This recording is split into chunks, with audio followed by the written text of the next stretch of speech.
வணக்கம். முனைவர் கி. ராம் கணேஷ். இன்றைக்கி நாம் சுந்தரர் பாடிய தேவாரத்திலிருந்து திருக்கோளிலி பதிய செய்திகளை சுருக்கமாக இந்த பதிவில் பார்க்க போகிறோம். முன்னதாக இந்த பதிகம் எழுந்த சூழல் என்னன்னு நம்ம தெரிஞ்சுக்கலாம். குண்டையூர் கிழார் அப்படிங்கிற ஒருத்தர் சுந்தரமூர்த்தி நாயனாருக்கு இறைவனுக்கு சேவை செய்வதற்காக நெல், பருப்பு உள்ளிட்ட தானியங்களை எல்லாம் கொடுத்துட்டு வந்தார். மழை இல்லாமல் போனதுனால அவரால் தொடர்ந்து கொடுக்க முடியல. அதனால் ரொம்பவுமே வருத்தப்பட்டு சிவபெருமானை நினச்சி சாப்பிடாம தூங்காமல் உறங்கிட்டு இருக்கிறாரு. அப்போ சிவனுடைய அருளால் குவியல் குவியலாக நெல்லெல்லாம் வந்து சேருது. உடனே சுந்தரமூர்த்தி நாயனாருக்கு தகவல் தெரிவிக்கிறார்.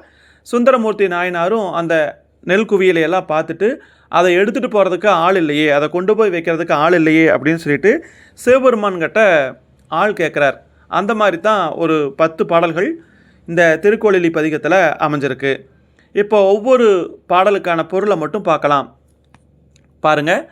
திருக்கோளிலியில் எழுந்திருக்கக்கூடிய என்னுடைய பெருமானே, வாழ்வோலும் கண்ணுடையவள் என்னுடைய மனைவி, என்னுடைய இல்லாள். அவள் வாழ்க்கை நடத்த முடியாமல் ரொம்பவுமே மெலிஞ்சு போயிட்டா. அந்த நேரத்தில் தான் எனக்கு குண்டையூர்லேருந்து நெல் கிடச்சிது. அதை அவளிடத்துல கொண்டு போய் சேர்க்கறதுக்கு எனக்கு ஆள் இல்லை. அடியோனாகிய நான் எப்போவுமே உன்னவே நினச்சி வணங்கிட்டுருக்கிறேன். வேறு யாரை வேண்டுவேன்? நீ தான் அந்த பொருள்களை எல்லாம் அங்கே சேர்ப்பித்து உதவுறதுக்கு யாருக்காவது கட்டளையிட்டு அருளணும். அதாவது என்னுடைய மனைவியினிடத்தில் இந்த தானியங்களை எல்லாம் கொண்டு போய் சேர்க்கறதுக்கு யாருக்காவது நீ கட்டளையிடணும் அப்படின்னு சொல்லிட்டு இந்த முதல் பாடலில் வேண்டிக் கொள்கிறார் சுந்தரமூர்த்தி நாயனார். அதற்கு அடுத்தபடியாக 2வது பாடல் என்ன சொல்கிறாருன்னு பாருங்களேன். வண்டுகள் விரும்பக்கூடிய கூந்தலை உடையவள் உமையம்மை, அவளை நீ உடம்பில் ஒரு பாகத்தில் வைத்திருக்கிறாய், அர்த்தநாரியாக இருக்கிற. அது மட்டும் இல்லாமல் பகைவர்களாகிய அந்த 3 பேர், தாருகாட்சசன், கமலாட்சசன், விருதியுன்மாலி, அவங்க 3 பேர்த்துடைய கோட்டைகளாக இருக்கக்கூடிய அந்த முப்புறத்தை எரித்தவனே, அலைகள் சூழ்ந்த நீரையுடைய வயல்கள் சூழ்ந்திருக்கக்கூடிய திருக்கோளிலில் எழுந்திருக்கக்கூடிய என்னுடைய பெருமானே, உலகெல்லாம் ஆகியவனே, குண்டையூரிலே சில நெல்லு பெற்றேன். அதை என்னுடைய இல்லத்தில் சேர்ப்பிக்கிறதுக்கு எனக்கு ஆள் இல்லை. அதை அங்கே சேர்ப்பித்து உதவுறதுக்கு நீ எவருக்கேனும் கட்டளையிட மாட்டாயா அப்படின்னு சொல்லிட்டு இந்த 2வது பாடலில் சொல்கிறாரு. அதற்கு அடுத்தபடியாக 3வது பாடலில் என்ன சொல்கிறாருன்னு பாருங்களேன். திருக்கோளிலியில் எழுந்தெழுக்கூடிய பெருமானே, எல்லாருக்குமே முன்னவனே, எல்லாருக்குமே அது ஒரு வியப்பை தரக்கூடியவனே, நீ உன்னுடைய திருமேனியில் பாதியாக உமையம்மை வைத்திருக்கிறாய். அது மட்டும் இல்லாமல் விரிந்த சடையில் கங்கை அப்படிங்கிற இன்னொரு பெண்ணையும் வைத்திருக்கிறாய். அதனால் நீ நல்ல பண்புடைய பெண்டிர், அவங்க வாழ்க்கையை சரியாக நடத்த முடியாமல் இருக்கிற அந்த வருத்தத்தை நல்லா உணர்வேன். ஏன்னா உன்னிடத்திலேயே 2 பெண்கள் இருக்கிறார்கள். அதனால் உன்னை வேண்டுகின்றேன்.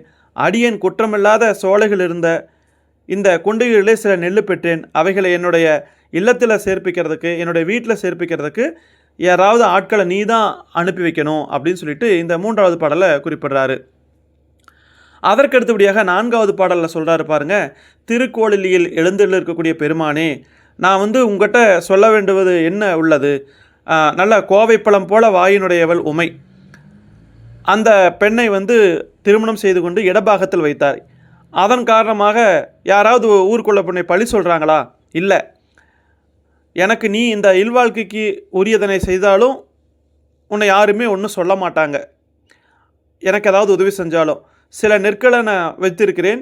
அந்த கொண்டையூரில் எனக்கு கிடச்சிது. அதை என்னுடைய வீட்டில் என்னுடைய மனைவி கிட்ட கொண்டு போய் சேர்க்கணும். எனக்கு இந்த துன்பத்தை நீக்கி அங்கே சேர்த்து உதவ நீ தான் யாருக்காவது கட்டளையிடணும் அப்படின்னு சொல்லி இந்த 4வது பாடலில் சொல்கிறாரு. அதற்கு அடுத்தபடியாக 5வது பாடலில் என்ன சொல்கிறார் பாருங்களேன். முல்லை எறும்பு போல பற்களையுடையவள் உமையம்மை, அப்படிப்பட்ட உமையம்மையை ஒரு பாகத்தில் வைத்திருக்கக்கூடிய 3 கண்களை உடைய சிவபெருமானே, சிரிப்பது போல தோன்றக்கூடிய அந்த தலையில் பிச்சை எடுத்து திரிகின்ற வேடத்தை உடையவனே, எனக்கு இந்த குண்டையூரில் சில நெல் கிடைத்தது. அவைகளை என்னுடைய வீட்டில் சேர்ப்பிக்க எனக்கு ஆள் இல்லை. அந்த ஆள் இல்லாத அந்த துன்பத்தை நீக்கி அங்கே சேர்ப்பித்த உதவ நீ தான் யாருக்காவது கட்டளையிட வேண்டும் அப்படின்னு சொல்லிட்டு இந்த 5வது பாடலில் குறிப்பிடுறாரு. அதற்கு அடுத்தது 6வது பாடல் என்ன சொல்கிறார் பாருங்களேன். குறாமலர், குறாமரம், அதிலிருந்து கிடைக்கக்கூடிய பூ குறாமலர். அப்படிப்பட்ட அந்த குறாமலர் பொருந்தி இருக்கக்கூடிய கூந்தலை உடையவள் உமை என்று சொல்லக்கூடிய உன்னுடைய மனைவி, அப்படிப்பட்ட பெண்ணை ஒரு பாகத்தில் உடையவனே, பாம்பை கட்டியுள்ளவனே, திருக்கோளிலியில் எழுந்தருளிருக்கக்கூடிய எம் பெருமானே, நீ எல்லாத்தையுமே அடுத்தவங்க சொல்லித்தான் தெரிஞ்சுக்க வேணுங்கிற அவசியம் இல்லாமல் அறியக்கூடியவன். அந்த பறவையுடைய பசி துன்பத்தை அறிவாய் என்றே. இவங்க யார் பறவை அப்படின்னா, அந்த சுந்தரமூர்த்தி நாயனாருடைய 2 மனைவியரில் ஒரு மனைவி. அந்த பறவையுடைய பசி துன்பத்தை அறிவாய் அல்லவா, அவளுக்காக நான் நெல் பெற்றிருக்கிறேன், அவைகளை அவளிடத்தில் சேர்ப்பிக்கிறதுக்கு ஆள் இல்லை, அதை அங்கே சேர்ப்பித்து உதவ நீ எவருக்கேனும் கட்டளையிட்டருள் அப்படின்னு சொல்லிட்டு இந்த 6வது பாடலில் குறிப்பிடுறாரு சுந்தரமூர்த்தி நாயனார். அதற்கு அடுத்தபடியாக 7வது பாடலில் என்ன சொல்கிறாருன்னு பாருங்கள். மனம் பொருந்திய கூந்தலையுடைய உமையம்மையை ஒரு பாகத்தில் வைத்துள்ளவனே, செம்பொன்னால் இயன்ற மாளிகைகள் நிறைந்த திருக்கோளிலியில் எழுந்தெழுக்கக்கூடிய பெருமானே, அடியேன் குண்டையூரில் சில நெல்லு பெற்றேன், அவைகளை என்னுடைய இல்லத்தில் சேர்ப்பிக்க எனக்கு ஆள் இல்லை, என்னுடைய தலைவனாகிய உன்னையே எப்பொழுதும் நான் நினச்சி துதிச்சுக்கிட்டு இருக்கக்கூடிய தொழிலுடையவன், வேறு யாரை போய் நான் கேட்பேன், என்னிடத்தில் அன்புடைய இறைவனே, அதை அங்கே கொண்டு போய் சேர்க்கறதுக்கு எனக்கு உதவி செய்கிறதுக்கு நீ யாருக்காவது கட்டளையிட்ட அருள் அப்படின்னு சொல்லிட்டு இந்த 7வது பாடலில் வேண்டுகோள் வைக்கிறார் சுந்தரமூர்த்தி நாயனார். அதற்கடுத்தபடியாக 8வது பாடல் என்ன சொல்கிறாருன்னு பாருங்களேன். ராவணனுடைய தலைகளையும் கைகளையும் நெறித்திட்ட எங்கள் முதல் கடவுளே. அந்த ராவணன் சிவபெருமானுக்குரிய அந்த கைலாய மலையை தூக்கினப்போ சிவன் தன்னுடைய கட்டை வரலாறு ஒரு அழுத்தம் கொடுக்குறாரு. அப்படியே ராவனுடைய தலைகளும் கைகளும் அப்படியே நெறிஞ்சுது அப்படின்னு சொல்கிறாங்க. அப்படி நெறித்திட்ட எங்கள் முதல் கடவுளே, திருக்கோளிலியில் எழுந்தெழுக்கக்கூடிய எங்களுடைய பெருமானே, என் இல்லால் பறவை, என்னுடைய மனைவி பறவை வாழ்க்கையை நடத்த முடியாமல் ரொம்ப மெலிஞ்சிட்டா. அவளுக்காக அடியேன் என்ன பண்ணேன் அப்படின்னா, சோலைகளில் குரங்கு கூட்டங்கள் குதித்து விளையாடும் இல்லையா, அப்படிப்பட்ட அந்த குண்டையூரில் சில நெல் பெற்றேன், அவைகளை அவள்பால் சேர்ப்பிக்கிறது எனக்கு ஆள் இல்லை, நீ இரக்கமுடையவன், அடியனுக்காக அவற்றை அங்கே சேர்த்து உதவ எவருக்கேனும் கட்டளையிட்டருள். அப்போ இந்த பாடல்கள்லாம் பார்க்குறப்போ இது சிவபெருமானுடைய அடியவர்களுக்கு சேவை செய்தது போல இல்லை, தன்னுடைய வீட்டுக்கு தான் கேட்குறாரு இது அத்தனையுமே. அதற்கு அடுத்தபடியாக 9வது பாடல் என்னன்னு சொல்லி பாருங்கள். இதில் என்ன கருத்தை அந்த சுந்தரமூர்த்தி நாயனார் முன்வைத்திருக்கிறார் அப்படிங்கிறதையும் நாம் தெரிஞ்சுக்கலாம். முற்காலத்திலே உன்னுடைய அளவை காண புகுந்த திருமாலும் பிரம்மனும் என்ன பண்ணாங்க, அதாவது ஒரு சமயம் திருமாலுக்கும் பிரம்மாவுக்கும் இடையில் ஒரு போட்டி, தங்களில் யார் பெரியவங்க அப்படின்னு. அப்போது சிவனிடத்தில் இந்த வழக்கு போகுது. சிவன் என்ன பண்ணுறாருனா விஸ்வரூபம் எடுத்து நிற்கிறாரு. அப்போ என்ன சொல்கிறாருன்னா, என்னுடைய தலைமுடியை யாரோ ஒருத்தர் பார்க்கணும், இல்லைன்னா என்னுடைய பாதத்தை யாரோ ஒருத்தர் பார்க்கணும் அப்படின்னு ஒரு கட்டளையிடுறார். அந்த அடிப்படையில் அப்போ பிரம்மா அன்னப்பறவை வடிவம் எடுத்து போனார். திருமால் பன்றி வடிவம் எடுத்து மண்ணை நோக்கி போடார். அவர் திருமாலின் பாதத்தை பார்க்க சிவனுடைய திருமுடியை பார்க்கறதுக்காக பிரம்மா என்ன பண்ணார்னா அன்னப்பறவையாக போனார்.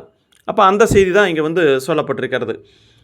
முற்காலத்திலே உன்னுடைய அளவை காண்பதற்காக திருமாலும் பிரம்மனும் அன்னமாய் விண்ணீர் பறந்து ஓடியும் பன்றியாய் மண்ணை பிளந்து